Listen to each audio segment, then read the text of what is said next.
여러분 안녕하세요. 12월 19일 금주시장 전망 및 투자 전략 시작하도록 하겠습니다. 여러분 주말 잘 지내고 계십니까? 네, 주말에 모든 생각이 막 복잡하게 설킨 그런 날이죠.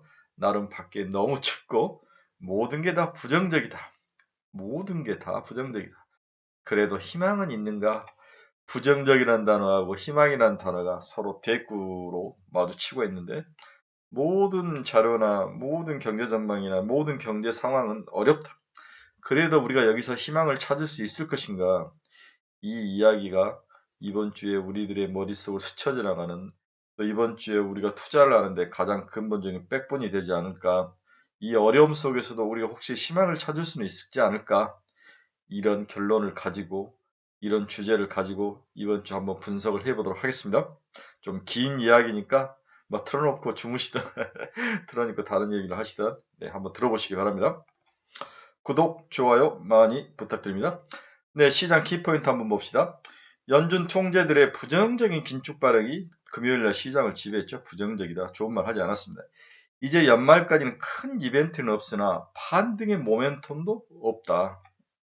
이벤트도 없지만 반등의 모멘텀도 없다. 테슬라, 애플 등 빅테크 기업들의 침체가 심화되고 있다. 특히 테슬라가 시장의 리더였는데 리더가 이제 확실히 꺾여 있는 거죠. 네, 리더가 꺾여 있는 시장이 살아나지는 못합니다. 이러한 부분들이 참 어려운 것 같습니다. 이번 주 우리 시장도 소형주, 잡주, 단기 테마만 흉흉할 것이다. 굉장히 투자하기 어려운 시장이란 말들을 많이 하시는데 이번 주도 그런 시장이 될 확률이 굉장히 높아 보입니다. 이런 시장 키포인트를 가지고 하나하나씩 분석을 해보도록 하겠습니다. 지난 금요일 주가 추이를 보면 다우는 0.85% 하락, 나스닥은 0.97, S&P는 1.11% 하락을 했네요. 네, 시작하자마자 하락해서 물론 반등은 좀 했지만 장 중간 이후는 살짝 반등을 했지만 그래도 성이 안 찬 그러한 살벌한 날이었다. 이렇게 이해를 하시면 될 것 같습니다. 좋지 않았습니다. 지난주 수급을 한번 살펴봅시다. 일주일 동안 외국인은 3,731억을 샀네요. 네, 의외입니다. 계속 조금씩 팔다가 지난 일주일 전에 일주일 동안은 코스피는 3,731억을 샀습니다. 뭔가 변화는 좀 있었던 것 같습니다. 코스닥도 1,371억이나 외국인이 샀습니다. 네, 주로 파는 사람은 금융투자, 보험, 기타법인 이런 쪽에서 이익 실현을 했는데요. 코스피도 한번 볼까? 네, 코스피도 금융투자, 증권, 보험, 투신, 연기금, 주로 국내 기관 투자가들이 연말에 뭔가 포트폴리오의 변화나 그리고 축소 움직임, 가장 큰 게 축소 움직임이죠. 이러한 것들이 확실히 전략적으로 자리를 하면 내년에는 가볍게 가자 이런 것으로 판단을 한 것 같아요. 그러면 일방적으로 지시를 하죠. 줄여라. 얼마까지 줄여라. 이거 뭐 바로 사인이 나오면 펀드 매니저는 무조건 줄여야 됩니다. 그렇지 않으면 자기 목이 날아나기 때문에 이러한 것들이 시장의 근본적인 모습이었고 이걸 외국인들이 물량을 받았다. 한국인과 외국인들의 극명한 양쪽 대비된 그런 플레이를 하고 있다. 수급 측면에서 이렇게 볼 수 있는데 중국으로에서 빠져나온 돈이 왔다가 중국이 다시 제로 코로나니까 살짝 갔다가 중국이 아니네 쟤들의 전략이나 대책을 봤더니 어리버리하는 게 다시 한국으로 들어오는 게 아닌가 이런 생각도 좀 해보는 거죠. 그리고 일단 중국을 좀 중립적으로 보는 시각이 많은 것 같아요. 아, 쟤들에게 뭔가 기대할 게 있는 건가? 뭐 이런 시각이 많은 것 같아요. 다시 한국으로 돈이 몰려오고 있다.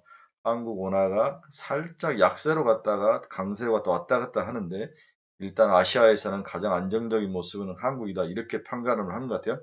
이래서 외국인들이 돈이 많이 들어왔다. 이렇게 볼 수 있습니다. 달러 인덱스도 봅시다. 0.27% 상승하면 104.84, 뭐 105%, 105 지수를 넘지는 않았지만 여전히 크게 또 떨어지지는 않는 살짝 금요일은 킹달러의 모습을 보였습니다. 그러나 강하지는 않았습니다. 미 국채금리 한번 보겠습니다. 2년짜리는 4.186 많이 빠졌네요. 약 0.2bp 하락을 했고 국채 10년짜리는 0.06bp 상승을 하면서 큰 변동은 없었다. 2년과 10년은 큰 변동은 없었다. 10년은 3.48, 2년은 4.18, 약 70bp 정도 스프레드는 벌어져 있다. 이렇게 볼 수 있네요. 80bp에서 좀 줄어드는 그런 모습이다. 이렇게 이해를 하시면 될 것 같습니다. 금요일날 테슬라가 4.72%나 빠졌습니다. 드디어 이제 마의 150달러의 벽에 붙어 있는데 누구는 100달러가 깨질 것이다 이렇게 예상을 하는데 그 정도는 아닐 것 같습니다. 빠진 이유를 보면 역시 트위터의 유탄이 테슬라에 날왔죠. 최근에 자신에게 비판적 기사를 썼던 CNN, 뉴욕타임즈, 워싱턴 포스트 기자의 트위터 계정을 정지시키면서 사람들에게 외면을 받았습니다. 기자들이 머스크 전용기 위치를 트위터에 노출했다는 이유이다. 이런 이유로 트위터를 지 맘대로 움직이는 것은 얘는 정말 혼이 나야 됩니다. 근데 갈수록 양아치화된 우리 형님 정말 어떻게 해야 될지 모르겠습니다. 일단 테슬라가 4.72% 빠졌다. 여기에 이제 돈 나온 누나가 캐시우드가 IR 아크 인베스트먼트 ETF에서 물량을 쏟아내고 있지 않았을까. 해지가 많이 들어오기 때문에 그래서 테슬라는 정치적 문제, 그 다음에 경제적으로도 중국의 재고가 쌓이는 거, 그 다음에 수급적으로도 아크가 갖다 막 패는 거, 아크만 파면 다른 데는 더 팔리겠죠. 네, 이런 것들이 섞여서 테슬라는 집중적으로 매도를 맞고 있다. 일단 150달러가 깨지는 것은 가정을 해야 된다. 제가 170달러 깨지면 사라 했는데 벌써 20% 하락을 했으니까 저도 이제 틀린 거죠. 150달러가 떨어졌을 때 이때도 사야 되냐 이렇게 말을 하는 것은 좀 아닌 것 같아요. 지금 상황에서는 130달러 정도면 바닥에 걸릴 것 같네. 그때부터 차라리 물타기를 하는 게 낫지 않을까. 또 이런 정말 이런 그 뭐랄까 마바라와 같은 하수와 같은 전략을 또 여러분들에게 이야기를 할 수밖에 없네요. 일단 테슬라는 정말 양아치입니다.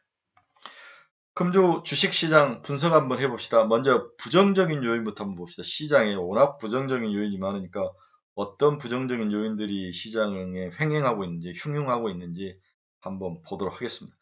먼저 연준 지역은행 총재들이 발언을 했는데 그 중에서 뉴욕은행 총재인 윌리엄스가 발언을 했는데 여러 가지 중요한 발언이 함의되어 있어서 뉴욕은행 총재 윌리엄스 발언 내용을 한번 살펴보도록 하겠습니다.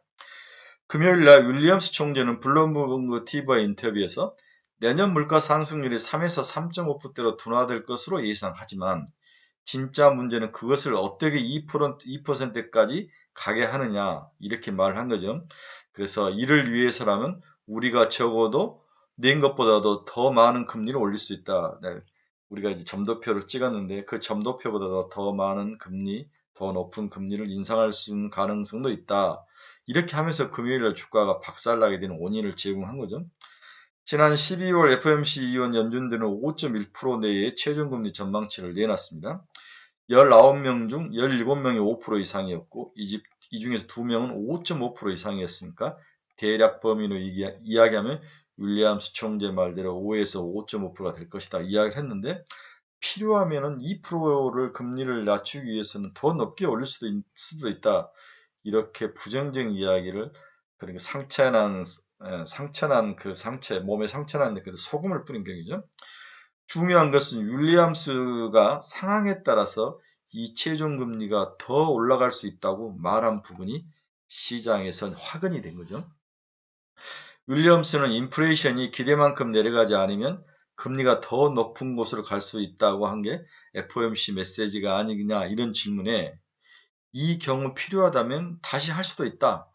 앞으로 나올 인플레이션 데이터가 완고할 정도로 높다면 우리가 적어낸 것보다 이렇게 적어냈다는 거잖아요. 적어도가 아니라 적어낸 것보다도 더 금리를 올라갈 수 있다. 올릴 수도 있다. 우리의 금리 전망치를 높여야 할지도 모른다. 이렇게 부정적인 발언을 쏟아낸 거죠. 일단 이 요인으로 인해서 이 발언들이 미국 주식시장 약세의 원인이 됐다고 일단 볼 수 있습니다. 근데 시장은 이 말을 어떻게 해석하냐면 연준과 싸우려 하는 시장에 대한 경고의 의미도 담겨져 있다. 연준과 맞서 섣불리 금리를 기대를 인하하거나 이렇게는 하지 마라. 더 높은 금리의 시대를 맞이하게 될지도 모른다. 이렇게 경고를 날린 거죠.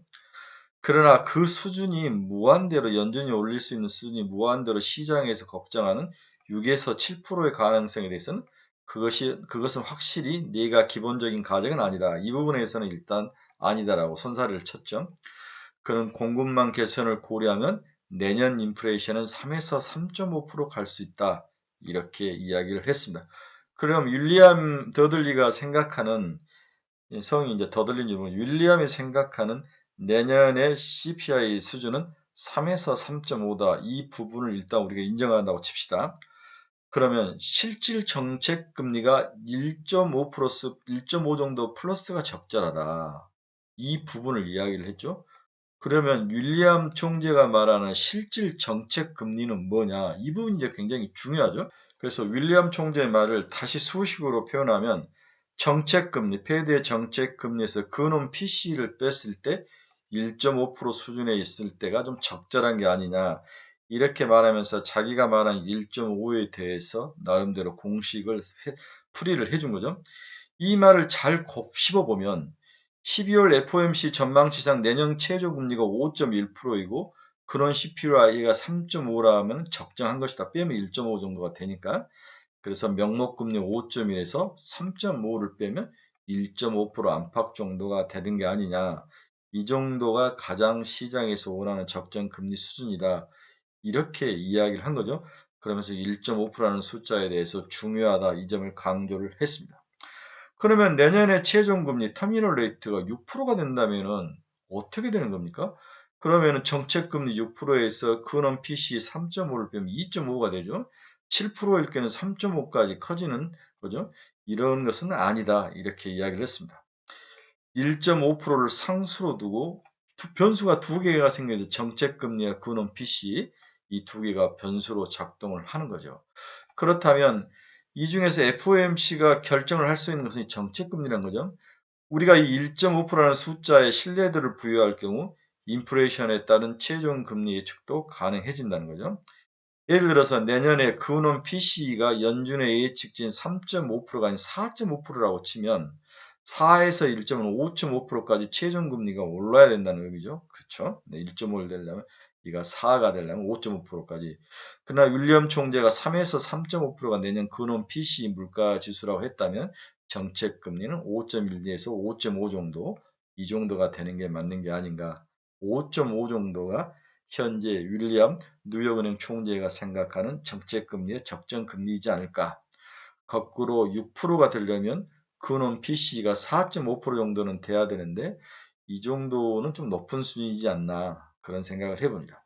다시 정리하면 내년에 정책금리를 결정하는 것은 1.5라는 수는 상수로 박혀 있고 근원 PC 물가지수가 3에서 3.5 정도라면 정책금리는 5.5 정도가 맞는 거 아니냐.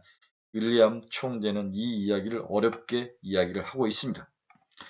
그래서 이날 윌리엄 총재가 생각보다 많은 정보를 줬는데 이날 그가 최종금리 추가 인상 가능성을 내비쳤음에도 6에서 7%는 아니다. 그러면 5%, 6% 이하면은 5에서 5.9 사이인데 5.5%가 적정한 게 아니냐. 이렇게 이야기를 한다면 그나마 다행이나 여전히 금리 인하 시기가 중요하죠. 이제 금리 인하 시기는 2023년이 아니라 2024년에야 가능한 게 아니냐. 이렇게 다양한 의미를 섞어서 윌리엄 총재가 블룸버그와 인터뷰를 했다는 거죠. 그래서 다시 정리하면 내년에 최종금리는 터미널 레이스는 5.5 정도가 적절하다. 단 PC 물가지수를 3에서 3.9라는 가정을 하고 만약 PC 물가지수가 안 떨어졌을 때는 정책금리는 더 올라갈 수 있다. 그리고 6에서 7%는 아니다. 그리고 내년은 금리 인상 시기는 내년이 아니다. 2024년은 돼야 된다. 그럼 내년 1년 동안은 너무 고통스러운 1년이 될 수 있다. 이 이야기도 섞여 있는 거죠. 일단 이러한 말들이 시장에 나오면서 금요일 주가를 박살을 내면서 끌고 내려가는 원인 중에 하나였습니다.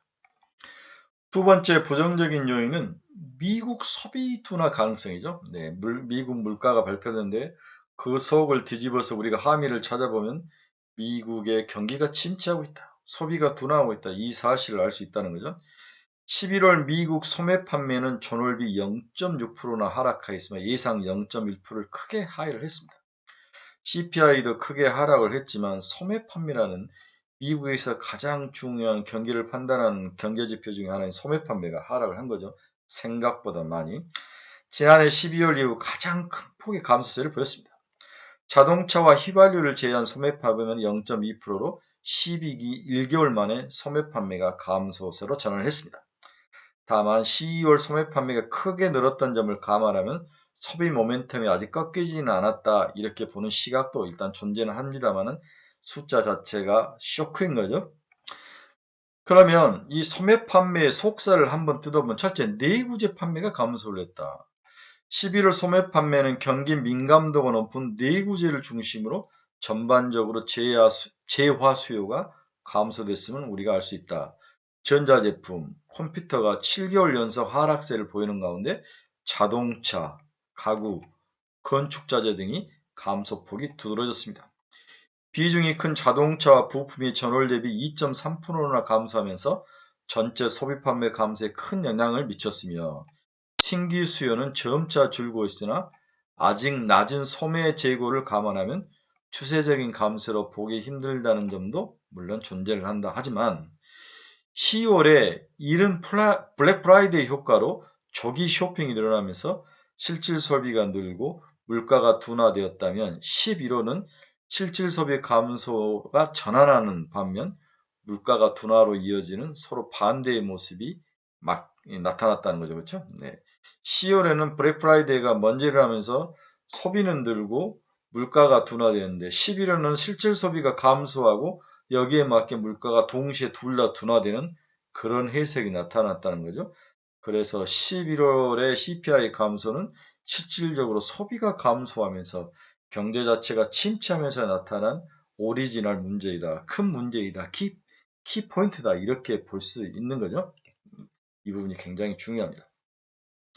CEO는 기업의 공격적인 할인 판매 영향으로 판매량 Q는 늘고 물가가 둔화되었다면 11월에는 기업의 할인 판매 P도 줄고 수요도라 Q도 둘 다 줄면서 물가가 하락한 부분, 이게 이제 더블로 양수 겸장으로 침체가 왔다는 거죠. 이 부분을 이야기하고 있습니다.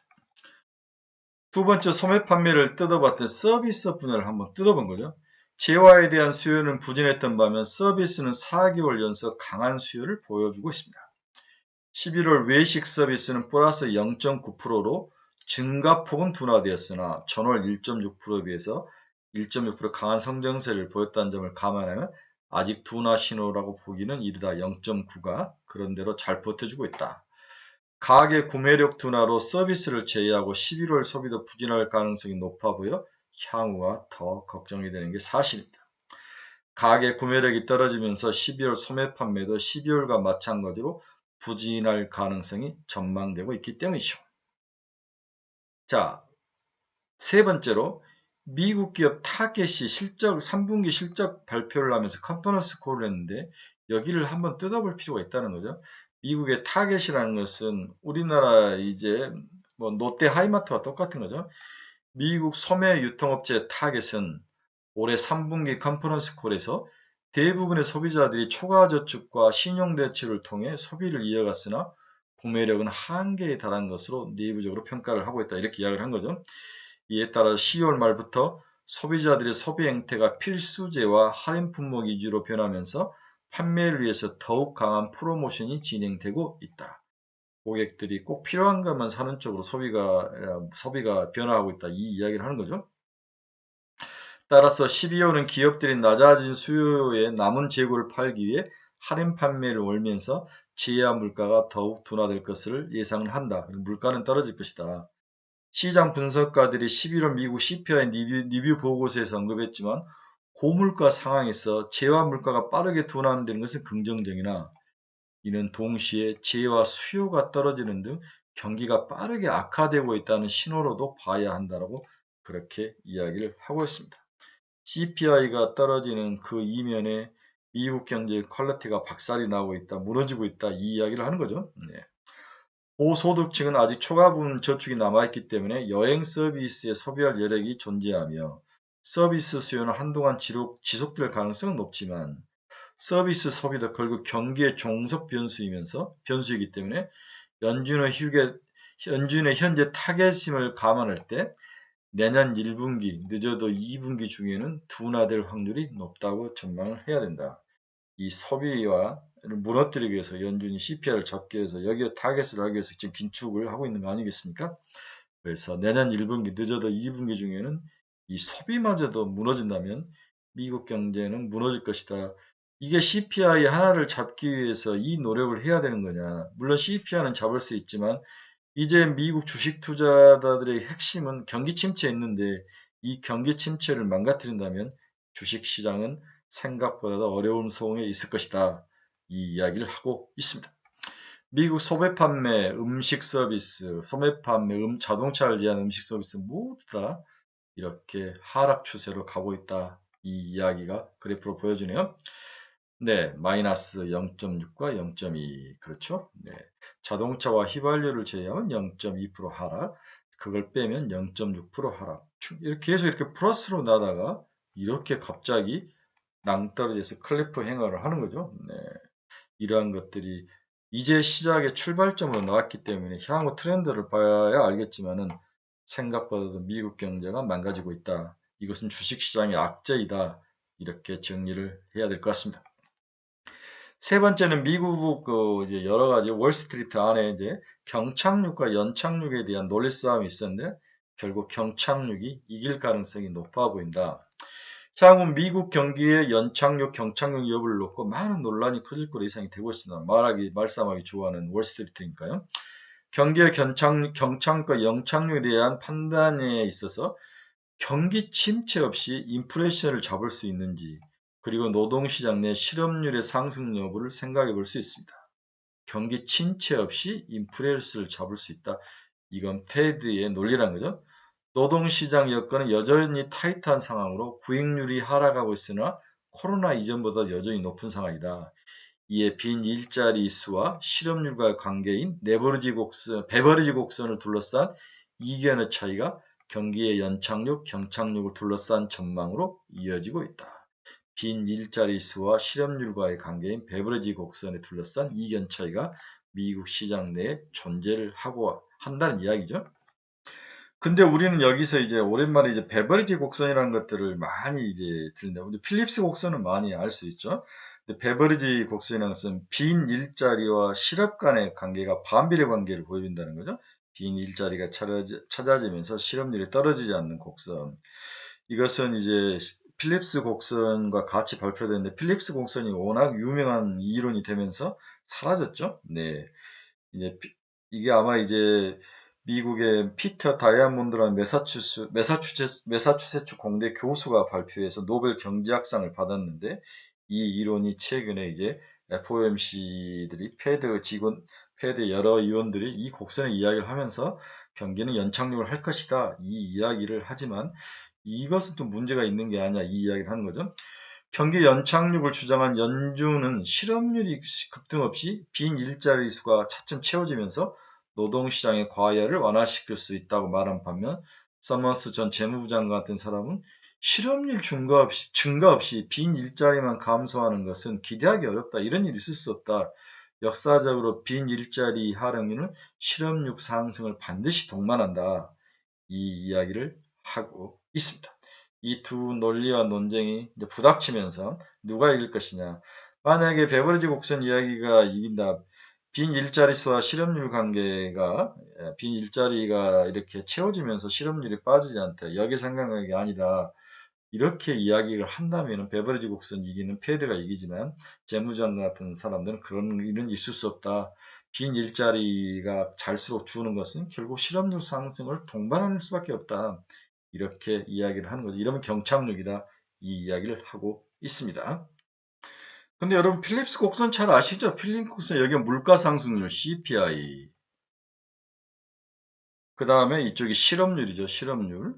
이게 반비례한다는 거죠. 그렇죠? 네.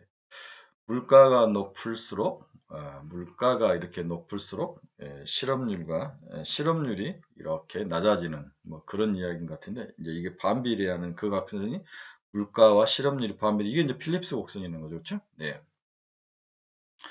즉 실업률이 낮을수록 그렇죠. 물가 상승률이 높다. 이렇게 이제 보는 게 더 정확한 표현인 것 같아요. 실업률이 낮을수록 물가 상승률이 높다.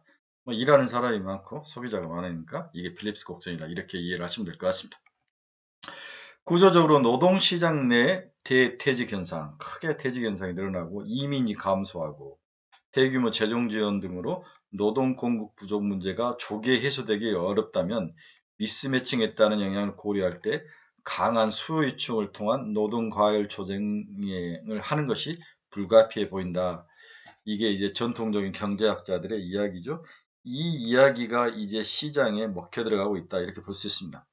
미국 노동시장 내 성장과 인플레이션 관점에서 접근해 보면 예상보다 수요 위축이 강할 가능성을 열어두고 향후에 플레이를 해야 될 것으로 보이고 있습니다. 수요 위축 과정에서 기업들의 고용 감소와 해고가 동반될 가능성이 높아 보이며 이를 고려할 때 빈 일자리 수가 줄어들면 실업자 수도 당연히 상승할 것이 불가피하다. 이게 일반적인 대다수의 생각들인 거죠. 그렇다면 경기는 경착륙이다. 경기 위축이 시장 예상보다 강할 가능성을 열어둘 필요가 있으며 이런 고통스러운 과정이 지나야 내년 하반기에 연준도 금리 인하를 기대할 수 있다고 봐야 한다. 즉 고통이 정확히 와야 되는데 그 고통의 마지막에 대해서 실업이 증가하고 소비가 감소하고 경기가 망가뜨려지는 이 과정, 우리가 이 과정이 빨리 올 줄 알았는데 지금 조금 서서히 오는데, 서서히 온다는 것은 연착륙을 말하는데 이제 내년부터는 가속이 붙어서 굉장히 심한 경착륙이 올 것이다. 이렇게 된다면 초반기 주식시장은 부러질 것 같아요. 하지만 시간이 지날수록 곧 금리 인상을 발표할 거다라는 기대감들이 또 오른다면 24년까지 가지 않고도 내년 하반기 되면은 금리 인하에 대한 기대감이 서서히 나타나면서 오히려 주가가 먼저 반등해서 올라올 가능성도 충분히 있다는 거죠. 이렇게 보는 시각도 있습니다. 네 번째는 주가가 싸지 않다. 네, 주가 밸류에이션이 싸지 않다. 현재 금리가 4에서 5%대 기준금리 하에서 미국 주시장 퍼가 18배는 높다. 그렇죠? 닷컴 버블 시대 이후로 가장 지금 높다는 거죠. 현재 여기에 있으니까. 네. 과거 기준금리가 4에서 5%대 기준금리에서 지금보다 금리가 높았던 경우는 2020년에서 2001년 닷컴 버블 한 번 있었고 그 이유는 없었다는 거죠. 금리 인상 속도 저절로 미국과 국내 주식시장이 한 단계 더 상승하기에는 한계가 있어 보인다는 게 밸류에이션 측면에서 우려감이 나타나고 있습니다. 한국 퍼는 11.2배, 미국은 18.2배, 유럽은 11.9배, 일본이 15.3배, 중국이 13.6배, 인도가 22.6배입니다. 여러분들 머릿속에 이 정도는 알고 이렇게 외우셔야 됩니다. 한국 11.2배, 미국은 약 17에서 18배 정도 되는구나. 유럽이 11.9배, 일본이 15.3배, 중국이 13.6배. 이런 기본적인 숫자를 찾고 암기를 하셔야 돼요. 그래야 그 가이드라인을 딱 가지고, 지금 10.9배네? 두 자릿수 끊어지고 9.8배네? 싸네? 이런 가이드를 팍팍 알아야 이 경제 분석을 하거나 누가 무슨 이야기를 할 때도 시장의 변화를 빨리빨리 감지를 할 수 있는 거죠. 기본적인 통계는 무조건 암기를 하셔야 됩니다. 그런 노력 없이 주식 공부를 하는데 주식 투자를 한다는 것은 바보 같은 짓이죠. 마지막으로 보는 제가 주식 시장의 부정적 요인 마지막은 유럽이 이중고를 겪고 있다. 도전을 맞이할 ECB가 이중 긴축 환경도 시장에 부정적이다. 2023년 추가 금리 인상과 QT, 퀀터테이티브, 이징이 아니라 이제 긴축인 거죠. 네, QT가 가세하는 것은 이중 긴축의 시작이다. 이렇게 볼 수 있습니다. 즉, QT, 퀀터테이티브 타이트닝이 가세하는 이중 긴축 시작이다. 추가 금리 인상하고, 금리 인상도 하고, QT, 퀀터테이브 타이트닝, 긴축 기조가 두 양수 겸장으로 온다는 거죠. 네. 양수 겸장으로 유럽을 짓누를 것이다. 비유호적인 유로존 매크로 환경이 더해져 유로존 주변 국가 리스크가 확대될 위험이 놓여 있다. 여전히 넉넉한 유동성 환경으로 당장 QT가 유로 시스템의 문제를 일으킬 것 같진 않다. 하지만 유로 시스템 내 초과 유동성은 최소 적립금 이상의 지중 적립액 플러스 대기성 수신에서 대기성 여신을 뺀 금액인데 이게 연 4.5조 유로라는 거죠. 이 중에서 이탈리아가 초과 유동성 규모가 상대적으로 작다는 게 가장 큰 문제죠. 역시 문제는 이탈리아다. QE가 시작된 이후 일부 시기를 제외하면 유로존 회원국들은 국채 순증 물량은 대부분 22가 자산 매입으로 커버를 해줬습니다. 이런 높은 재정 적자에도 취약국인 국채 수익률이 안정을 기여하면서 내년 안정력을 주고 이렇게 지금까지 왔는데 내년부터는 22의 수급 공백이 커지면서 이러한 채권 국채 수익률에 뭔가 문제가 발생을 할 수 있다. 22가 자산 매입을 줄일 수밖에 없는 그런 구조. 여기에 금리가 인상되고 QT가 발생이 된다면 유럽은 이중고를 겪을 것이다. 그 가장 위험한 고리가 이탈리아고 아마 그리스와 같은 나라가 다시 나타나지 않을까 이 이야기를 하고 있습니다. 그래서 공교롭게도 22 보유국 국채의 내년 만기 도래 물량은 이탈리아가 가장 많다. 중심국가 중에서는. 네. 2023년 만기 도래 국채 중 50%를 재투자 중단을 가정한다면 이탈리아는 전체 GDP 3.5% 규모의 차안 발행용 국채를 더 이상 ECB가 아닌 다른 시장에서 소화를 시켜야 됩니다. ECB가 국채 매입 프로그램 가동을 줄일 수밖에 없다면 주변국 국채시장 스트레스가 커질 경우 ECB는 1차 대응으로 중심국 PPP 프로그램, PPP라는 것은 팬데믹 긴급 매입 프로그램으로 작동돼서 만기 도래의 물량을 이 물량이 돌아오는데 주변국으로 배분하면서 리스크를 분산하는 방법을 사용할 것입니다. 그래서 PPP 만기 도래 물량을 주변국으로 뿌려주면서 일단 넘어갈 수 있다. 다만 이는 근본적인 해결책인 되기는 어렵다는 거죠. 그래서 TPI가 최종적인 방어선 역할을 할 것으로 보인다. 이게 TPI란 말이 나오는데 더 Transmission Protection Instrument 이런 말의 약자인데 전달 보호 기구다. 유럽 중앙은행은 유로존 전체에 대해서 통화 정책을 효과적으로 전달하기 위해서 만든 전달 보호 기구가 바로 TPI라는 거죠. 보통 1년에서 10년까지 만기 부채성 증권을 주로 매입합니다. TPI는 유로존 내에서 통화 전달 경로를 보호하기 위해서 도입한 도구죠. 그래서 중간에 렉이 걸리지 않도록 어떤 렉이 걸리면 바로 사주는 거죠. TPI 매입은 잔여 만기가 1년에서 10년 사이에 공공부분 증권에 주로 집중이 되어 있습니다. 또 적절하게 판단된다는 민간 부분 채권도 사줄 수 있는 그런 프로그램이죠. 자, 이처럼 우리는 부정적인 여러 요인들을 봤습니다. 먼저 부정적인 연준 의장들, 지방은행 총재들의 발언 속에 숨겨져 있는 그런 의미도 봤고 이게 굉장히 강성으로 나타나고 있다. 그 다음에 미국의 경기 침체의 가장 핵심인 소비가 망가지고 있다. 이 이야기를 하고 있는 거죠. 거기에 이제 밸류에이션도 우호적이지 않다. 유럽이 이중고를 겪을 확률이 높다. 이런 이야기들이 모두 시장에 다 녹여져 있다. 그리고 가장 결정적인 것은 미국의 금리 인상의 수준이 우리가 생각보다 높다. 오케이, 인정한다. 그런데 다시 낮추려면 시간이 많이 걸립니다. 2024년에나 가야 금리를 낮출 수 있다. 이게 이제 가장 영리를 건드리는, 우리를 가장 아픈 곳을 확 찌르는 그런 가시와 같은 존재이다.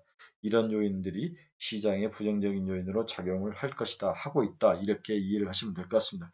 그럼 두 번째는 긍정적 요인은 없는가? 이 부분이 또 우리에게 희망을 과연 줄 수 있는 퀄리티 있는 것이냐 없는 것이냐를 또 한번 평가를 해봐야 되겠죠.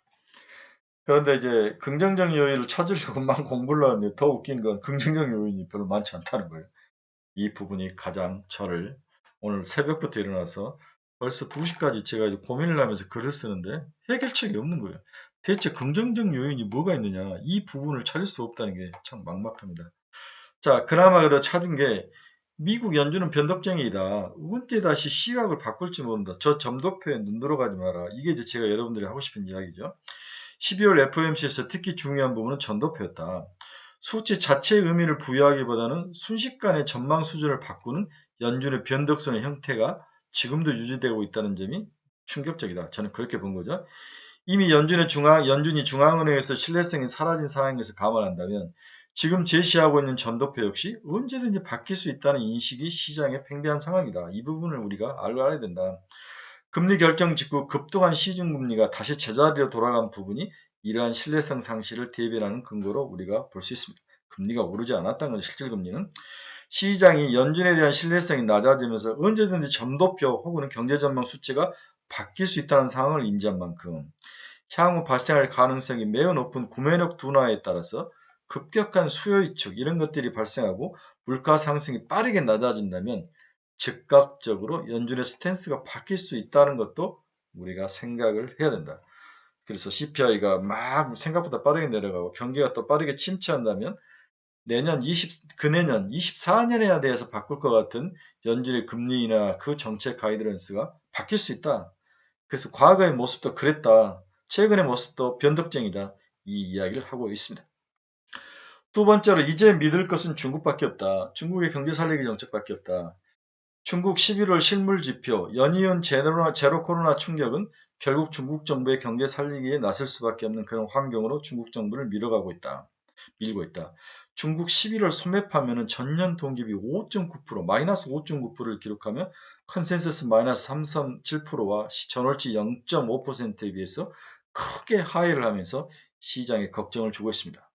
전월에 의해서 2개월 연속 역성장을 하고 있죠. 소매파면은. 11월 산업생산 또한 전년 동급이 2.2% 증가에 그치면서 컨센서스 3.7%와 전월치 5.0%를 모두 하회하는 그런 숫자 넘버 쇼크를 주고 있습니다. 소매 판매와 산업생산 모두 하락하고 있다. 마찬가지로 올해 1월부터 11월까지 고정자산 투자는 전년 동기비 5.3% 증가에 그치면서 컨센서스 5.6%와 전월치 5.8%를 모두 하회하는 그러한 충격적인 숫자를 나타내고 있습니다. 결국 이러한 중국의 경제정책에 있어서 리스크와 위기는 어쩔 수 없이 중국이 경제 활성화 정책을 사용할 수밖에 없는 그런 환경으로 몰아넣고 있다. 특히 최근에 와서 중국이 미국과 반대 정책을 많이 쓰죠. 미국이 긴축을 가면 풀어주고 미국이 풀어주면 긴축하는 모습이 반대인 모습이 자주 나타나죠. 코로나 때 미국 막 푸는데 중국은 긴축을 갔던 거고 미국이 긴축으로 그러니까 지금 풀려고 하는 거죠. 이게 굉장히 중요하다. 우리는 이 엇박자 경제정책을 펴왔다는 사실을 꼭 기억을 해야 된다. 중국이 만약에 제로 코로나 정책으로 나서고 경제 살리기를 한다면 이건 우리나라에 득이 됐으면 득이 됐지 실현되지 않는다. 결국 우리나라 주식시장의 바닥은 지켜줄 것이다. 경제의 바닥은 지켜줄 것이다. 이러한 가정들이 시장에 크게 작용하면서 살짝 중국에서 나왔던 차이나런이 다시 중국으로 가려다가 지난주에 다시 한국으로 돈이 몰려오는 가장 큰 이유 중에 하나지 않을까. 중국이 살아나면 결국 가장 큰 수혜를 받는 것은 한국일 가능성, 대만보다는 그런 가능성이기 때문에 자금이 좀 들어오고 있는 게 아니냐, 외국인 자금 이렇게 이해를 해볼 수 있습니다. 그래서 중국 산업생산, 소매 판매, 고정자산 투자 모두 다 하락의 모습으로 가고 있는 모습이 역력히 나타나고 있습니다. 자, 우리까지는 지금까지 우리 주식시장의 부정적인 요인과 긍정적인 요인들을 좀 나눠서 살펴봤죠. 뭐 하나 다 아는 이야기, 뭐 중원본, 주저주들 막 이런 이야기인데 결국은 우리는 투자 전략을 어떻게 세워야 될까? 세 번째 파트에서는 이 부분이 여러분들이 가장 듣고 싶은 이야기죠. 세 번째 파트 한번 보겠습니다. 중소형주가 대형주보다 유리하다. 미국 긴축 성토가 진행되고 있다. 일단 긍정적이다. 다만 긴축 장기화에 대한 부담은 남아있다. 주식시장은 아직 싸지 않다. 실적도 당장 좋아지기 어려운 상황이다. 2023년 1분기 주식시장은 위아래 모두 갇혀있을 가능성이 높아 보인다. 상대적으로 매력이 있는 그러한 업종이나 섹터에 집중할 필요가 있다. 최근 미국 달러가 약해지고 있죠. 킹달러가 좀 풀리는데 달러가 약세일 때 미국 증시에서는 대형주보다는 중소형주가 상대적으로 유리했다는 거죠. 미국 물가 상승률이 둔화되는 국면에서는 미국 중소형주가 대형주보다도 강했다는 거죠. 달러가 약세이고 미국 물가 상승률이 둔화될 때는 모두 중소형주가 유리했다는 사실을 기억을 하셔야 됩니다. 미국 달러가 더 강해지지 않는 국면에서 코스피가 미국 증시보다 더 나을 가능성이 있다. 미국 물가 둔화 국면에서 코스닥이 코스피보다 더 우세한 경향이 있다. 역시 한국도 코스닥이 코스피보다 더 유리한 국면이라는 거죠. 미국 물가가 둔화되면 글로벌 하강 속도가 아주 가팔라지기 전까지 물가 둔화와 미국 달러 약세 국면에서는 중소형주가 상대적으로 대형 우량주보다 강할 수 있다는 사실의 큰 그림을 머릿속에 팍팍 박아놓고 투자 플레이를 전략을 짜셔야 될 게 아닌가 이런 생각을 해봅니다. 가격 그래프상을 봐도 달러 약세 국면에서는 중소형주가 물가 둔화 국면에서도 중소형주가 확실히 우세한 그런 모습을 보여주고 있습니다. 자, 금주의 투자 전략을 한번 봅시다. 이미 1차 상승을 마치고 추가 상승 시 이익을 실현해야 될 업종이 있는 거죠. 이익을 실현해야 할 업종 5G, 도시가스, 컨텐츠, 제약바이오는 지금 1차 상승의 마지막 단계 정도 와 있는 것 같아요. 최근에 5G가 굉장히 좋은데 저는 이번 주부터 올라오면 이익 실현을 해라. 도시가스주는 좀 더 갈 확률이 있다. 여기서 추가 10% 정도는 더 기다려볼 그러한 나름대로 매력은 있다. 컨텐츠주도 1차 상승이 거의 다 왔다. 제약바이오는 너무 개별적으로 다양한데 추가 상승 시마다 좀 줄여야 되는 게 아닌가 이렇게 개인적으로 보고 있습니다. 또한 엔터나 게임, 코로나 확산 수혜주 이러한 종목들도 이익 실현을 해야 될 것 같습니다. 스튜디오 드래곤, 뭐 에이스터리, 기다레 스튜디오 이런 종목들 부잣집 막내 아들이 곧 종영에 가까워집니다. 그렇죠? 네.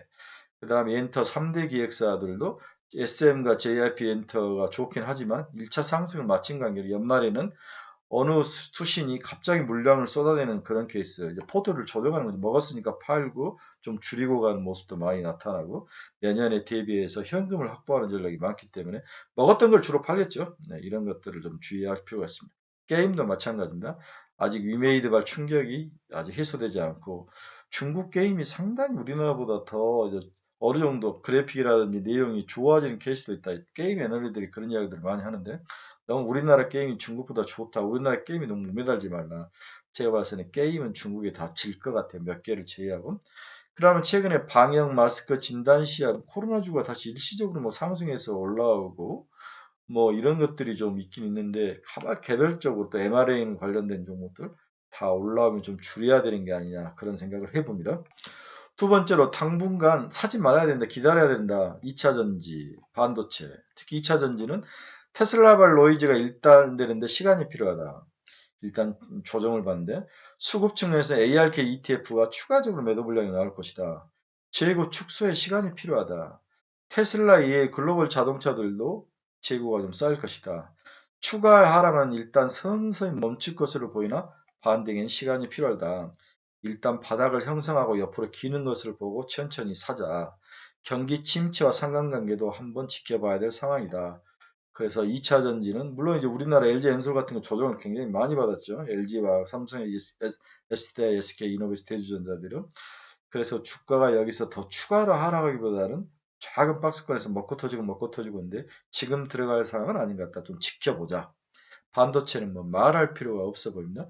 하지만 TSMC 관련 서프라이 체인에 있는 기업들은 내년에 나쁠 것 같지는 않기 때문에 TSMC가 계속 미국에서도 좋아지고 뭐 워렌 버핏도 사고 그 다음에 이제 애플은 난 TSMC 거만 살 거다 뭐 이런 이야기를 날리고 있는 거죠. 이제 바닥을 형성하고 오히려 TSMC를 사는 게 나은 게 아닌가 삼성전자를 팔고 그런 생각도 해봅니다. 그러면 올라오면 이익 실현하고 어떤 것들은 사지도 말고 지켜봐야 되는데 그럼 매력적인 것들은 또 없는 거냐? 매력적인 것은 또 시장에 있는 거냐? 뭐 이런 걸 보면 로봇주는 확실히 나름대로 매력이 있죠. 지속적으로 우상향이 지속될 것이다. 신재생 에너지 중에서도 풍력, 수소, 원자력은 저는 생각보다 오래가지 못할 거라고 보고 있는 거죠. 원자력은 한국만 흥분한 상태다. 저는 이렇게 보는데 우주 항공 방산도 장기 보유로 괜찮습니다. 현대로템, LIG 넥슨, 인텔리안 테크. VR과 XR은 한번 내년 1월에 있는 CS를 믿어봐야죠. 여러분들은 애플에 대해서 너무 강한 믿음을 갖고 있는데 미국의 애플 전문가들은 최근에 그런 이야기를 많이 해요. 애플 믿지 마라. 애플이 생각보다도 변화에 늦고 오히려 지금 뜨거운 물 속에 서서히 물이 끓여지면서 죽어가는 개구리와 같을지도 모른다. 이렇게 애플을 표현한 예들도 많이 있습니다. 애플로 믿지 마라. 차라리 중국 니오픈주는 항공, 여행, 또 산업재 중에서 중간재 산업재 정도는 괜찮아 보인다. 항공 하나만 사는 것도 괜찮지, 대한항공이나 제주항공. 이렇게 좁혀서 투자하는 게 맞는 게 아닌가 이런 생각도 해봅니다. 최근에 중국 제로 코로나 완화 수혜지가 반짝하다가 조정을 받는데 기대감 형성 시가 가장 주가가 크게 상승하죠. 실제 개방 시에서 숫자가 나오면 오히려 반대로 매도해야 됩니다. 한두 종목 보유가 필요한 시점으로 평가되는데 일단 앞에서 이야기했죠. 항공주, 여행 이 정도. 엔터도 좀 좋은데 엔터는 올라서 이제 조정을 받으니까 좀 피해야 될 것 같고 기다려야 된다. 조정받고 내려오면 분할 매수로 하면 3월에서 여름까지 중국 제로 코로나 완화주가 시장을 좀 지배할 것 같다. 그래서 7월, 8월, 9월 뭐 여행 수요가 늘어나고 난리 브루스를 치고 공항이 미어진다 이런 이야기를 그때 팔아야 되는 거죠. 그렇죠? 네. 이런 이야기들.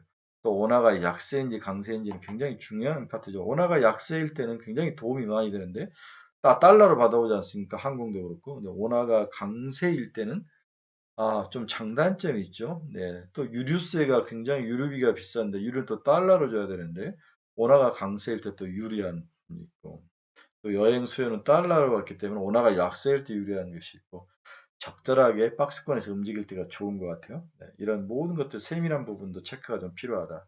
그다음 글로벌 물동량이 지금 어떻게 되는데 비행기가 물동량을 많이 나르다가 최근에 좀 주춤하고 있는 거죠. 경기가 침체되면 항공으로 나르는 운송 수송량은 당연히 줄 거다. 여객이 이것이 폭발을 해야 되는데 중국 제로나 저것을 갑자기 풀어줄 거냐, 해외 여행까지 막 풀어줄 거냐, 이 부분은 시간이 걸릴 수도 있다. 기대감만 형성이 될 수 있다.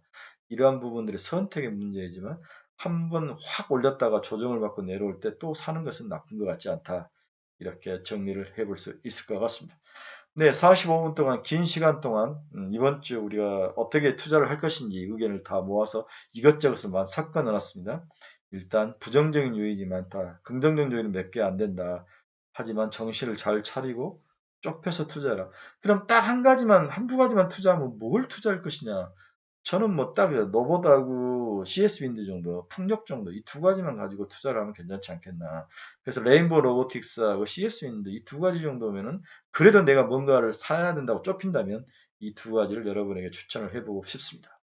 네, 여러분 감사합니다. 이번 주에도 우리 힘을 냅시다. 서로 힘을 내고 이럴 때일수록 정신 똑바로 차리고 죽지 않습니다. 모든 게 다 부정적이다.